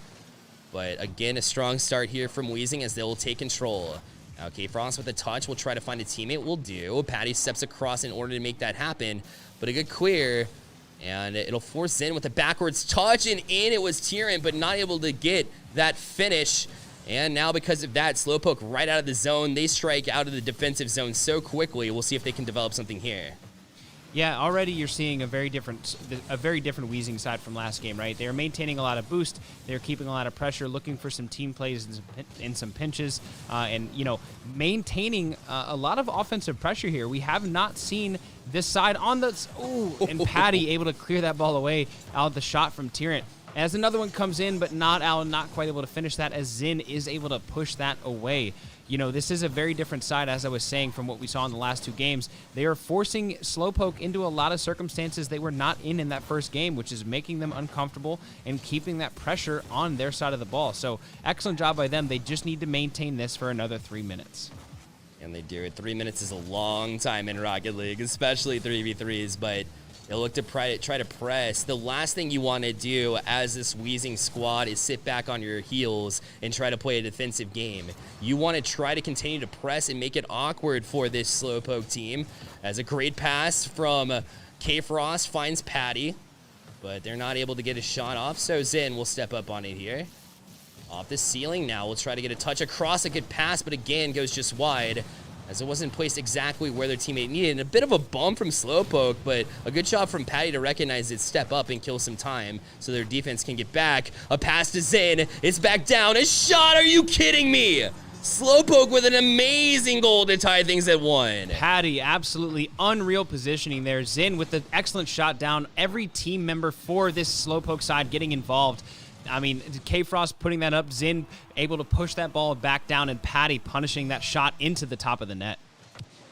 Excellent passing play, getting everybody involved on that one is this team Slowpoke, and they, I don't know if they chose the irony of the name, because this team is just incredibly fast. Yeah, they 100% did. I think they are memeing when they picked the Slowpoke name, for sure. They are anything but slow. But nonetheless, I mean, this team is coming out hot, as that second goal is going to fall in off the pass from Zen. Zen dropping a couple dimes in this game Zen's going to finish that shot off of the pass from K-Frost. K-Frost with excellent team awareness and able to put that ball right onto his teammates, and that will make it a 2-1 game. Again, K-Frost with that mistake early. The best touch that set up the this opposing Weezing squad to step up and make a goal and actually take an early lead, but he's clearly put it out of his mind, and that's what makes this team so special, as another shot is going to fall from K-Frost. Even though they had a rough first minute, they've turned things around completely with that team passing. I mean, this team play is outstanding. This is the Slowpoke team that we are all familiar with. We have seen games just like this the entirety of September, and here they are back in October doing the same thing again, proving why they are number 1 and proving why they deserve to be number 1 again as they look to repeat championships. There's K-Frost moving into the zone. We'll try to get another touch, and does. Double down to Zen. A shot. That one's going to go just wide. So Weezing now is responsible for trying to slow things down, slow the pace of this game, because once you start trying to play fast, the Slowpoke team has an advantage. I think it was another bump that put him out of position here. And now, out of nowhere, the Slowpoke team puts up 4, and they put him up quickly. It's 4 answered to take that 4-1 lead. Yeah, no, exact same scoreline as last game. We're seeing a very similar Slowpoke side to exactly what we saw last season. I think this previous game where they did win 4-1 again, they were a little bit slower. They were trying to read exactly what this team was made of. Their confidence is built up. They are ready to go, and here they are showing up and showing out. As the pre-jump comes out and not quite able to connect is K-Frost off of the pass from Patty. And, here we are again, Slowpoke doing exactly what they did all of last season, and that is dominating teams. And they finally took this game 2 into their own hands, and confidence a little bit shaken after that first missed touch from K-Frost, but again, put it out of the back of their minds, and great teams will do just that. As we'll see K-Frost another touch. Minute remaining in this game number 2, and another chance here from Weezing this time as they try to put pressure on, but again, just controlling the pace is this Slowpoke team, and now all they have to do is kill the time. I mean, they have a sizable advantage here, the 4-1 with 42 seconds remaining. Yeah, as we close in on the last 30 seconds of this matchup, this will tick down ultimately into a win for this Slowpoke side. God, I keep wanting to call him Eevee. Not quite, but Slowpoke is anything but. They are dominating possession all the way around as a shot almost comes in for Zen. And the second shot from Patty is going to sink to make this a 5-1 game as we close in on the final 20 seconds. But this team showing exactly what they're made of here, and there's not enough good things you can say about this type of performance. It's incredible, the rotations and how one teammate is ready to step in whenever another one is challenged by the defense. I mean, a 50 comes through and it does not phase them at all. The next in rotation is not only ready, but they're there before you can blink. Yeah. They're so quick to get up to those balls, sometimes to pre-jump, but they're so aware of the field and where the ball's going to go next. They know exactly where their teammates are going to go with the ball, that they can pre-jump and get to where they need to go in order to make things happen as we tick down. And Slowpoke will take this one in the series 2-0. Yeah, another sweep comes out, our third sweep in a row for tonight, as Slowpoke, the current reigning champs of the September season, will take down this brand new team from Weezing. An excellent performance by Weezing, though. You know, we did see some great shots, some great team play, some chemistry being built. They clearly need to get some play time together, right? Get some seat time, get some time working on their rotations around each other, figuring out how exactly each other plays. But ultimately, this Slowpoke side is incredibly talented. I think they are going to give every team in this series a fight, every team in this October season a fight in their division. But I mean, ultimately, that's exactly the same team we saw from last season. You know, I'm not terribly surprised by any stretch of the imagination. There's not a whole lot even on the scoreboard to differentiate between the three players on that side. I think any game you can give any of these players an MVP. But that being said, we do need to provide you with an MVP for this series, and that is going to be none other than the senior himself in K-Frost. An all-around excellent performance there, right? We didn't see a whole lot of saves. We didn't see a whole lot of goals, but what we did see is that almost every team play initiated from his play in the midfield. We saw a lot of that great team play where all three members were passing between themselves until Patty ultimately scored. And all of these moments were started by K-Frost back on their side of the field. So excellent performance by K-Frost. Congratulations to you and the rest of your team. GG's to Weezing as well. We are going to take one last short break to get our final match for the evening set up for you. You can expect to see Arceus versus the number 2 seed from last season, and that is Dragonite. So we'll be right back in just a few minutes for our final match. Hello, everyone, and welcome back again to Fall Nationals Match Night number 1 for October. We are here to bring you our final match of the evening. If you are just joining us, this is match 4 for tonight. I am Box Turtle. Joined with me is Bearlight, as always, the procaster resident here at Stay Plugged In. We are live with you from the offices here in Charlotte, North Carolina, ready to bring you this matchup. And here we are looking at the teams. We are going to see Arceus facing off against Dragonite. Dragonite is our number 2 placement team from last season. They have already qualified for the final match, or the final 12-team bracket, in December, so they will be moving on to the final showcase. And Arceus is a brand new team made up of some pretty talented players here looking to make waves and qualify for themselves. So of course we are looking at Parth, Turtle, and what is it? Psyduck, right? Yeah. Saildow? Psyduck? Psyduck. Man, Psyduck, I believe. Our research was terrible. It was but this team is incredibly talented. They are all over 2,200 MMR, I believe. And they've won a number of other tournaments we've done so far with our Spin Turbo Tuesdays. So this team is incredibly talented. We've seen them through a variety of things we've done. But Bearlight, take us through the other side in that Dragonite roster. Yeah, this team has just as much talent on the other side of things. Like you said, they placed second, so we know for a fact that they're on a mission. They want to get first place this month, but it's going to take a long way to go. The Arceus team is really solid. We have Juro, we have Kanoku, and led by their senior Brandon, who was on that squad last month as well. We saw a lot of big plays come out from him through that last tournament, so it'll be good to see what he can do, what he can put together. He definitely came across as a leader for the team. So. For sure. I'm very excited to see what he can do coming up this month, but it's going to be a tough challenge against this Arceus team. Yeah, totally. They did pick up a third man for their roster as well, and Kanoku is obviously a player that we've seen a bunch of for this Dragonite squad. They dominated a lot of bracket play last season. In group play, they were relatively dominant inside their division, but we did see them show up and show out in that final bracket. But we are taking you live to game number 1 of this matchup. Both teams looking to take away a victory to start into this regular season, into this Swiss-style bracket. But here we are ready to kick off game number 1. And right off the bat, we'll see Juro go up for this one, trying to make a new stance with his new team, as he is the newest addition this month, and almost capitalizes right off the bat with some good skill. You saw some mechanics. But Turtle up for this one. Able to get a touch out, but again, it just kind of gives up possession, so Juro going to jump on this one and try to get to a teammate. Unfortunately, not able to connect, and so Parth will put it right back in the zone. A touch across this defense in this Dragonite squad. Kanoku kind of waiting for it. A touch off the back wall. The follow-up is not there, though. Could not find a teammate, and Arceus will have to backtrack here. Turtle with his shot off. Both teams kind of trying to figure things out here, as it seems like this is more of a Pong match where it goes back and forth, but a mistouch from Parth, and that's rare to see. We've seen Parth in some of the Spin Turbo Tuesday tournaments, has won a few of them. That's not a common mistake from Parth, but Kanoku going to take advantage of it. Yeah, definitely a little strange, right? You know, that's not something we're used to seeing, is those types of mishits. I think he definitely overextended his car quite a little bit, tried to make some adjustments in midair to mitigate the exact damages from that touch, but ultimately Dragonite is going to start off with a win here. And in those first 60 seconds, we did see that Dragonite was on the defensive more than anything else. So that's exactly how you want to rally back and capitalize on the mistake, is to take that early lead and put the pressure on this Arceus team. And they're looking to establish the offensive zone, and we get a trap game going. It looks like they're trying to set it up, but it's going to roll towards the goal line. And all he didn't do a whole lot on that play. It's still Brandon, that senior for this Dragonite team, putting them up 2-0 and kind of shocking this Arceus squad.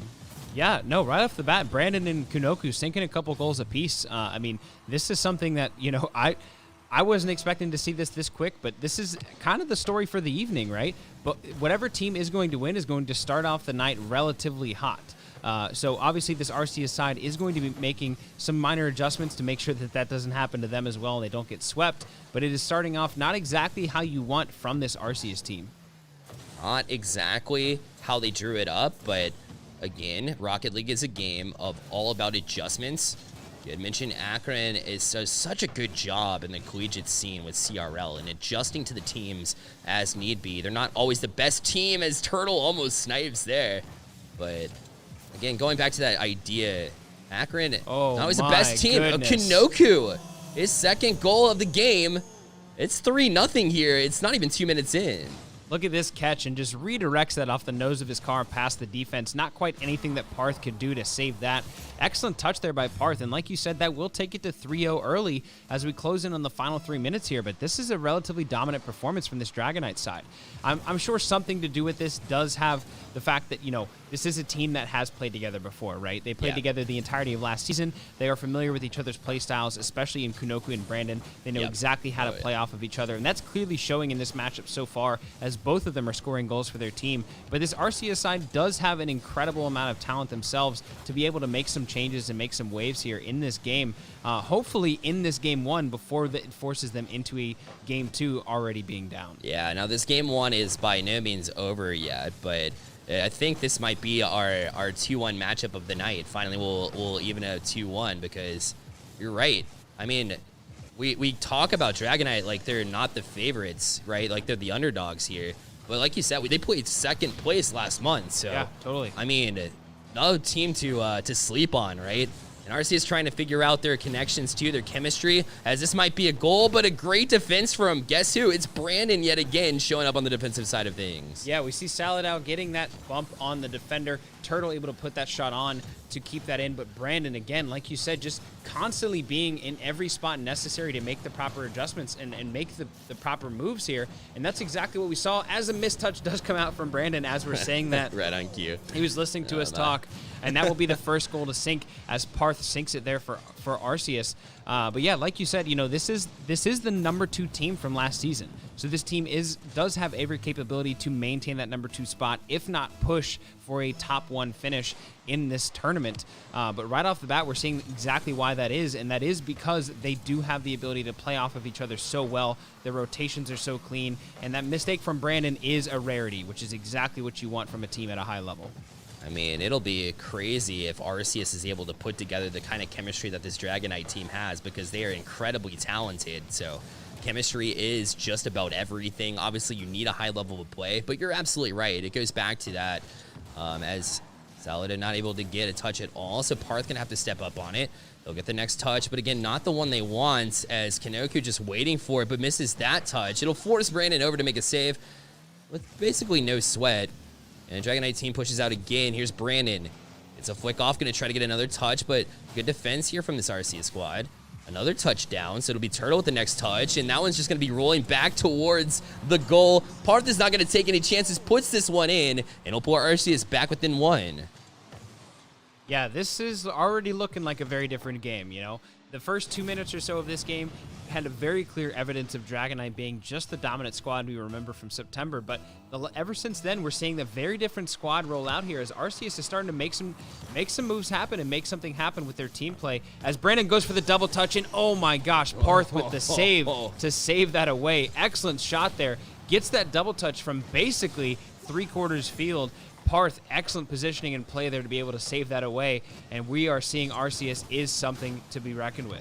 They have calmed down, finally settled things. I don't know if it's the nerves of being on stream. I doubt it since they've been so good, and even the Turbo Tuesdays, they're not any strangers to Smash, but looks like they've calmed down their gameplay a little bit, finally getting their third into position as that shot goes just wide as well.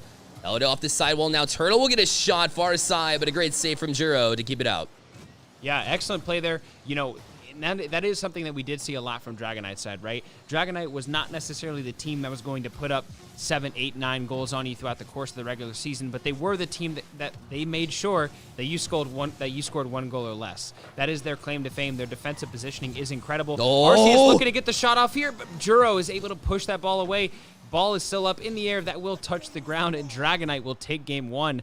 Almost a scary moment there as Arceus was almost about to tie it up and take it to overtime, but then excellent positioning there from Juro to make that save. And all around, saves coming out for this Dragonite side like crazy as we see 7 saves across the board for them. That was crazy great defense here coming out of Dragonite. It's something that we saw last month as well. Arceus, that late push, just an unfortunate bounce off the corner from Turtle. He was not able to read it the way that he wanted to, so... it ends up falling to the ground, but nonetheless, Dragonite coming out and kind of shocking us a little bit. But again, we go back to the fact that Dragonite's been here, done that. Yep. I mean, they are familiar with one another. They know how each other play. We talked about that actually in the last series when we were talking about Slowpoke, a.k.a. Eevee from last month. So the same thing applies. If you do have that chemistry, if you're playing and practicing on a regular basis, it definitely shows. The shot count, relatively even, although Arceus actually had the one-up on Dragonite on that one. But where it matters, again, Dragonite with the 1-goal lead. Yeah, no, you're exactly right. And that is what made lead. Dragonite so good was, you know, their ability to maintain that defensive cohesion throughout the course of the entire September season, right? This is a team that they played together throughout in match days. They practiced throughout the course of the September season, and they showed that, especially there led by Brandon getting 4 saves himself there, that this is a team that it's not going to be easy to score on them. They will either have to make a mistake that you capitalize on, or you will have to just come up with something unreal to score a goal on them. That's exactly what we saw from that last game. But nonetheless, Arceus is going to be looking to make some changes here as Juro makes the first initial save as the second shot comes in. And Brandon, again, as we're talking about saves, already starting to roll out for this Dragonite side as we enter into this game 2. Yeah, they cannot, you're absolutely right, but they cannot play defensively if they want to take this series. We saw Arceus pop off towards the second half of that game number 1. In fact, that last chance with 0 seconds left too. They've been working some magic here trying to adjust, and I think they've made the appropriate adjustments. It's going to be up to their execution on whether or not they can get back in the series. You're definitely right here as Kanoku's looking to dribble this up, trying to take this into the position here. Gets that double touch, not quite able as the crossbar, or the post rather, is there instead. Not quite able to find the back of the net as Juro looks to maintain some of that pressure on the side as Brandon wins another 50, and Dragonite starting off with some speed here at the beginning of this first 60 seconds of this matchup. Oh, and an excellent clear from Parth as well to escape the zone as they needed something in that big clear. Definitely bought them some time for Arceus as they'll have to backtrack here, though. A good floater, a touchdown, trying to find a teammate, but not available there for this Dragonite squad. And they'll have to restart things here from midfield. Turtle with great patience to get that 52, but it's not enough to try to escape. They're stuck in their own end, and Dragonite's so good at trapping the zone. This Dragonite side, as you said, is amazing at that zone play, but that just goes back to their amazing defensive play as that shot comes in, but Brandon is able to push that out to the corner. The senior again making save after save for his side as Dragonite continues to allow as few goals as possible to their opponents. Juro looking for the flick, finds a teammate off the top of the backboard. Is he able to finish? Going for that second shot, but Turtle is there for the save, and right off the bat, this is a very different game from the first one as Juro again, as Saladao gets the save, and this is a very different game from what we saw in game 1. It is, and Juro, it's very good to see him come out, though, and play this pressure. Juro is looking very solid as worked the 0 boost play, trying to get the flick off to find a teammate. When that didn't work, stepped up again to try to put more pressure on, so good to see from him. Eskinoku, not the best touch out. It's out in front, a touchdown and an opportunity, but a great save from Dragonite. And Juro finds the pass to try to get it to a teammate. It'll play right back to him. Another 50 from Juro. Keeping the zone, but it'll settle things here for this Arceus squad. As they'll move in, here's Turtle. Waiting on the back wall, though, is Kanoku. Looking to try to find some space out, but unavailable in a very defensive game number 2. Here's a chance. Juro tries to sidestep, and Juro seems to be very solid in when it comes to the 1v1 situations. Even without boost, he seems to be able to make a move around a defender. We are still scoreless here. If you are just joining us, Dragonite is up 1-0. This is game 2 in our best of 3. As we close into the final 2 minutes here, we are still scoreless following a 5-goal game last game. Dragonite looking to close out the sweep as Arceus is looking to take us to our first game 3 of the evening in our final match day. And as we've seen, this is going to be a game where, I mean, we might as well chalk up 20s for shots and saves for both of these teams at this point as the shot comes on, but Saladao is able to save that away from Brandon as Juro gets the demo to stop some of that offensive play. Turtle looking for the shot, not able to do so as Kunoku is there yet again. And every single member of both of these teams is everywhere on defense. Absolutely, and a good recognition there from Kanoku to realize that the low 50 was coming, a very clever chance on the 1v1 chance, but they weren't able to capitalize. Here's Kanoku waiting back, Turtle with the shot just high, and could not chase down his own rebound. And now it'll be another Dragonite chance here in the offense off back wall. They'll have to try to field it. They'll have plenty of time to do so, but Com's kind of lacking there because it didn't seem like they knew how much time they had, but it's still going to work it nonetheless. A chance, a shot. This one's far side, and a corner snipe from Parth. And finally, somebody breaks the ice. It's 1-0 for Arceus. We do see our first goal of this game after a very long contest here, the 4 minutes prior to this. Both teams showing up everywhere on the defensive side to basically save anything that's even remotely close to the goal. But Parth is going to break the ice here for us, as you said, and start us off. And they are on their way to taking us to our first game 3 as Dragonite's looking to come back the other way and score another goal to tie this up and hopefully take away the sweep.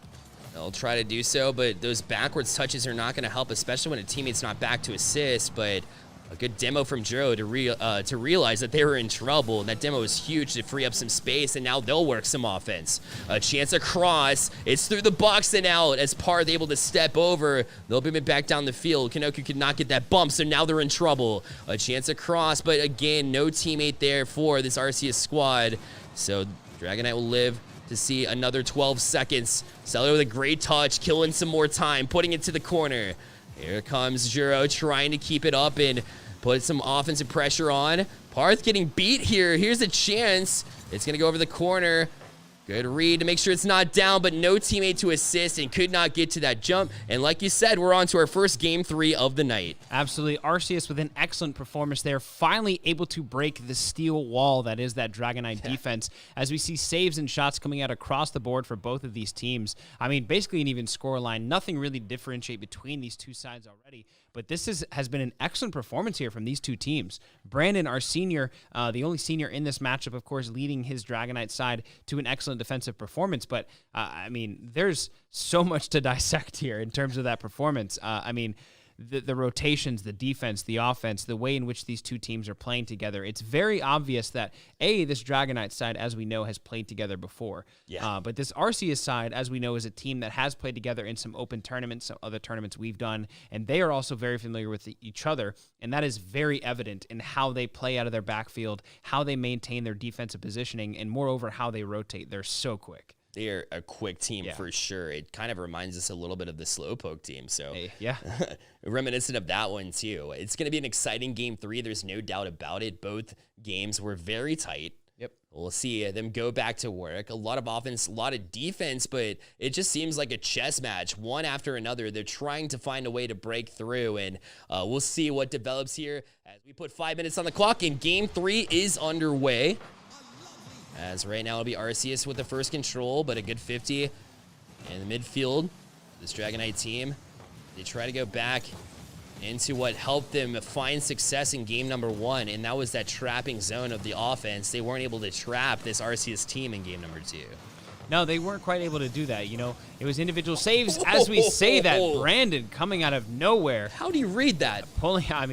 Came from the shadows to save that one away. That was absolutely incredible, able to save that. As we're just talking about not being able to trap. As the pass comes up to Brandon from Juro, not quite able to connect. Brandon, again, looking to maintain some pressure here in the midfield, trying to win a couple 50s and keep this ball on the Arceus side. That is going to fall into the corner. Brandon looking for the touch, trying to get the double touch, and he does. Brandon scoring an unreal shot off the side wall. Excellent double touch there from Brandon, the senior, leading the way to scoring the first goal of this Game 3 and putting Dragonite on top. I mean, his reads are outstanding. First, it goes all the way back to the save he made where it was just anticipatory, almost like in his head, he just knew where the ball was going to be. He was a psychic on that save, and then coming back down the field and hitting that crazy double touch just goes to show the absolute talent from this senior in Brandon, as he'll show off a little bit with that double touch.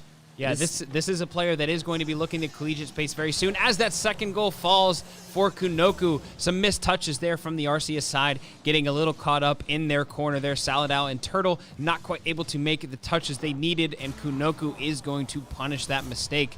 But like I was saying, this senior in Brandon is going to be looking the collegiate space very soon, and clearly is taking every opportunity of him being on broadcast to showcase exactly what he can do in this tournament, as we see him coming out making plays on both ends of the ball, and absolutely unreal ones at that. I don't think he's going to have any troubles finding a college that wants that kind of talent. I mean, he set up that last play as well. Yep. It was his mechanics in the air that was able to just kind of kill it in the middle where they weren't able to make a save. So good stuff from him as they take a 2-0 lead for Dragonite. But again, the Arceus squad showed what they're capable of as they took Game 2. If you're just joining us in this best of 3, we're in Game number 3 as both teams have taken a tally. And now it'll be Arceus. It's their turn to try to press some offense. A lackluster touch here and a chance for Parth, but not able to do anything with it because, again, good touches coming out of this Dragonite team. One after another they come in. The rotations from Dragonite in the defensive zone have been outstanding. Let's see if they can escape here. Kunoku looking to make an air dribble into the midfield. Parth is there to keep this ball in just off the top of the backboard in the corner. Still going to fall. It's going to be tight, but Turtle is there. Not quite able to finish that away as the Dragonite defense again makes itself known, as Kunoku looking for the nice air dribble here. Not quite able to get that, as that will be just right of the goal as his teammate goes to follow that up, but Turtle is again there for the save. Excellent defensive performance in the last 5 seconds there from Turtle, as we see this ball is going to again stick at midfield while one team vies for possession. Great defense from Turtle. Unfortunately, a misread is going to lead to another Dragonite chance, but Parth steps right up on this one. It's a chance. They have numbers. Tried to fake it with Saladao. Speaking of numbers going back the other way as Brandon looks to get that touch in. It is going to fall into the middle as Saladao pushes that away, and that ball will still be in a dangerous position as Turtle clears that away, as the entire Dragonite team is back on defense. Excellent rotations there, ready to make a play, and so far this is another exciting matchup as we close out the final 2 minutes of this Game 3. And Turtle with a good touch down, a chance, a little pop, but defense is set and ready as they have been all series long from Dragonite. They've seen some promise on the offensive side from Arceus, but they just can't seem to solve this defense, as even though they took the Game 2 win as the shot comes on, great save. Even with the Game 2 win, it was only a 1-0 tally, so they had some trouble in the offense in Game 2 as well, but it's all because of this stacked defense from Dragonite. Yeah, and these saves and these defensive plays by this Dragonite side, as we saw from Brandon on that one play, are exactly what's leading them to chances, right? They know they can maintain a 0 on the other end of that scoreboard, if not very close to it. All they need to do is score a couple goals for themselves and hold tight, put up their wall, and continue to make the defensive pressure that they can as the pinch comes out, but Juro is there to save that away from Turtle, not quite able to follow through. And Saladao will try to get it across. It's Turtle, a chance, a good pass. An even better read off the back wall for the Dragonite defense yet again. And they'll have a minute left to try to solve this puzzle here of the Dragonite defense. Saladao trying to get it out now, but it's going to be followed up on the defensive side. Here's Parth with a great pass. Good teammate, but Brandon, again, just great positioning, knowing exactly where the ball is going to be. Great anticipation as they'll kill even more time in the offensive zone. This Arceus side does need to score here in the next 10 to 15 seconds if they do want to stay relevant and keep some momentum up in this map. It does not look like Dragonite is going to let them do that as the second goal is about to fall, but Turtle is there for the save, looking to make some pressure the other way as they do have some numbers, but Brandon is continuing to make touches on the other side to keep them from making good touches for their own. 17 seconds left on the clock. They're up so quickly for this one, forcing Parth back. Even if you can't get a touch, look for a challenge. They've done just that. Dragonite has done everything on the defensive side of things. They've been super stout, putting up that wall, not allowing this crazy offense from Arceus to get anything going. And Juro finishes off with 1 second left. And it'll be Dragonite taking this series in game number 3. Oh my, what a shot. Juro with an excellent angle to put the nail in the coffin for him there to take a 3-0 win in this game 3, and they will take the best of 3, looking to come back and try to take a number 1 spot for themselves. A number 2 finish clearly was not good enough. They are looking to change that, as that momentum is exactly how you want to start off the beginning of the October season, is with a win like that over such a talented team in Arceus. That is a good start for sure. They knew they were actually outmatched when it comes to MMR, but we've been saying it the entire stream, that doesn't necessarily matter, right? What matters is your team that you play with, putting in time together, anticipating those passing plays, knowing where your teammate has an idea to go. The second part is execution, being able to get it to that teammate, being able to use a 50 and still, while knowing where your teammate is, direct that 50 to the teammate. And so playing and practice is incredibly important with your team for that exact reason. Dragonite did a very good job and a strong start to this league play. Absolutely. Building that chemistry, building that teamwork, working on that communication, and also minimizing mistakes are honestly the 4 things that if you do that at any level with inside GC or anywhere remotely close to that top level, will put you in contention with the best of them. Just being able to consistently provide as much pressure as possible and work together as much as possible. But we do need to provide you with an MVP for this matchup, and that is none other than the senior himself in Brandon. Excellent performance there. We saw a slew of amazing goals, a slew of amazing saves, all around excellent performance there, and teamwork from Brandon to be able to put as much pressure as possible on both the offensive and defensive side of the ball. So congratulations to Brandon and the rest of Dragonite, and of course, GG's to Arceus. Well, Bearlight, thank you for joining me on another episode of Fall Nationals. It was absolutely my pleasure. I mean, that was some exciting Rocket League. We finally got to see a game 3, but overall, even though there was 4 matchups, that means 3 of them went 2-0. Yep. Incredibly entertaining Rocket League. I think even the teams that went down, they have a really good idea of what they need to do next in order to grow. So it was definitely a productive one, and I'm so thankful that you brought me on. Thank you so much, man. You will see the rest of us here at the Stay Plugged In offices live every Thursday for match days. Both myself, Box Turtle, and Bearlight. You can find me on Twitter at CLT Box Turtle, him at Bearlight Gaming. We obviously have Suave behind the production, Tails and DK Drew and Gizmo here in the offices helping us admin and prepare everything for you that you see before us today. So we will be coming at you live every Thursday. If you want to keep up with us, follow this channel. Make sure you get notifications of whenever we go live on Thursdays for match days. And also make sure you follow us on Twitter, and that is at stay_plugged_in. If you would like to find out more about Fall Nationals, please go to staypluggedin.com, find that registration link. You can sign up for our wait list for this season, or to be proactive, you can go ahead and sign up for the November season as well, which will be the final of the 3 seasons. However, that will do it for this episode and this live stream of our first match night for October. It's been excellent to have you guys here. We will see you guys next time, and always remember, stay plugged in.